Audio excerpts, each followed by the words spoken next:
So hi S நான் சண்முகம். இப்போ பார்க்க போகிற மலையாள படம் வந்து ஒரும்பேட்டவன் இல்லை ஒரும்பேட்டன் ஒரும்பேட்டவன். எனக்கு இது கதை தெரில. பேர் வர பை வேற இல்லை, கதையை சொல்லிடுறாரு.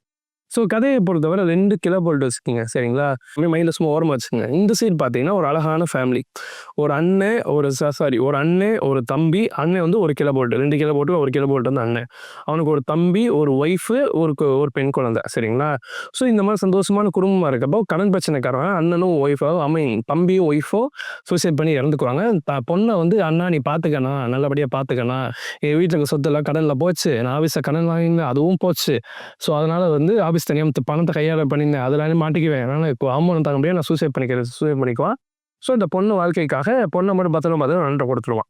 ஸோ அண்ணங்காரன் என்ன பண்ணுறது, அண்ணங்காரன் என்ன பண்ணுவான், என்ன குடிகாரனாக இருந்தாலும் குடியை பூரா கண்ட்ரோல் பண்ணி இதுமாரி இப்போ அந்த அண்ணன் போன தான் பொண்ணாக பார்த்துக்கணும்னு சொல்லிட்டு கூப்பிட்டு போய் வீட்டில் வச்சா அந்த பொண்ணு அந்த வீடெலாம் பிடிக்காது. ஏன்னா ஹாஸ்பிட்டல் சீட்டு குப்பை டோர் நாளுக்கு தூக்கம் வரலன்னு சொன்னாலும் கீழே வந்து ஒரு பாய் வீடு இருக்கும், அங்கே போய் தூங்க வச்சுட்டு நம்ம அடுத்து எங்கடா பொண்ணை தூங்க வச்சு எங்கடா பார்த்துக்கலான்னு சொல்லிட்டு தேடிட்டு இருக்கோம். அவனுக்கு ஒரு நண்பரோட ஒரு உறவு கிடைக்கும்.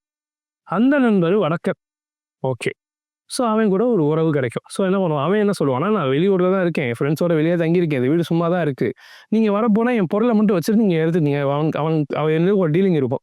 ஸோ அந்த பொருள் இப்போ இங்கே இருக்கு, நீ இதை எடுத்துகிட்டு போய்க்க, நான் இங்கே இருந்துக்கிறேன், நீ இருந்துக்கோ அப்படின்னு சொல்லி அவன் இந்த வீட்டில் இருந்துக்கிறான்னு சொல்லி அவன் வீட்டில் மாறிடுவான். ஸோ அவன் பொண்ணு வந்து இந்த வீட்டுக்கு வந்துடுவாங்க, இந்த வீட்டில் இருந்துக்கிட்டு இருப்பாங்க. இதுகளில் பார்த்தா பொண்ணு வந்து ஸ்கூல் டூர் போயிட்டு வந்திருக்கும். டூர் போயிட்டு வரும்போது பார்த்தா பொண்ணு காணாமல் போயிருக்கும். பொண்ணு எங்கடான்னு தேடினா ரேப் பண்ணி பிரிட்ஜு கீழே போட்டிருப்பாங்க.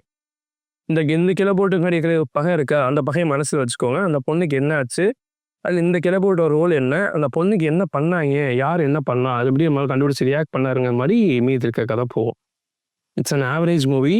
பார்க்கலாம் ஒரு தடவை, நல்லா தான் இருந்துச்சு. ஸோ இதே மாதிரி நல்ல ரிவ்யூ வந்து பார்க்குறது வரைக்கும் பாய்.